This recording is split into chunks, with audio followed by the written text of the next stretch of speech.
है। दूसरी बार मास्क ना लगाने पर 10,000 रुपए जुर्माना रखा गया है।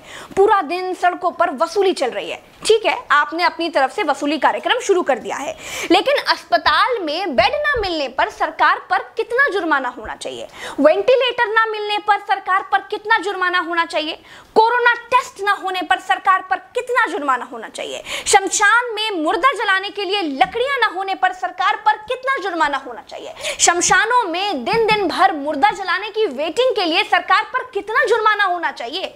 जितने मंत्री और ये मुख्यमंत्रियों ने बंगाल से कोरोना लाकर फैलाया है, उन पर कितना जुर्माना होना चाहिए? बंगाल में बिना मास्क महीने भर से घूम रहे नेताओं पर पर डे के हिसाब से कितना जुर्माना होना चाहिए? क्या सरकारों की कोई जवाबदेही बची है देश में?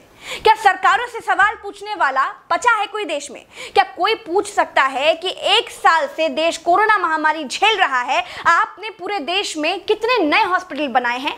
अगर नहीं बनाए तो क्यों नहीं बनाए हैं? क्या कोरोना आपदा में घिरे देश को 1000 करोड़ के नए संसद भवन की जरूरत थी? क्या देश को 300 करोड़ के नए बीजेपी दफ्तर की जरूरत थी? क्या देश को तत्काल 1100 करोड़ के राम मंदिर की आवश्यकता थी? मंदिर के लिए चंदा मांगा जा सकता है तो हॉस्पिटल बनाने के लिए भी सरकार चंदा मांग सकती थी, लेकिन अस्पताल बनाने की नियत नहीं थी। मूर्ति बनाने की नियत थी तो बना दी। सरकारों ने अस्पताल नहीं बनवाए। क्या इस देश की पब्लिक सरकारों पर कोई जुर्माना लगाएगी? क्या कोरोना आपदा में देश को कुंभ सजाने की आवश्यकता थी?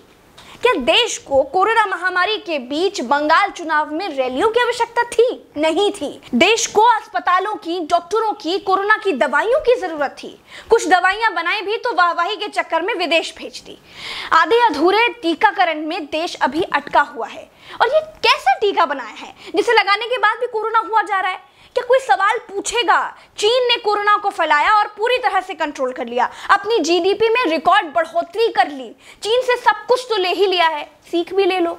देश में सब आत्ममुग्धता के शिकार हैं। सबको अपनी अपनी तारीफ चाहिए। कुछ ने तारीफ के लिए तो फौज पाल रखी है, और जिनका मन फौज से भी नहीं भरता है, उन्होंने तारीफ के लिए सूचना और जनसंपर्क विभाग बना दिए हैं। गाते रहिएगा ना, जनता का बैंड तो ऑटोमेटिक बज ही रहा है। जिनके अगल बगल से कोरोना से लाशें नहीं उठी है ना, वो मेरी बात को नहीं समझ पाएंगे। जो कोरोना की पीड़ा से गुजरे हैं, जिन्होंने कोरोना से मरे हुए लोगों को शमशान में जलते देखा है, जिन्होंने कतार में लंबी लाशें देखी हैं, वो जान जाएंगे कि मैं क्या कह रही हूं और क्यों कह रही हूं। चलते हैं। राम राम, जय हिंद, दुआ सलाम।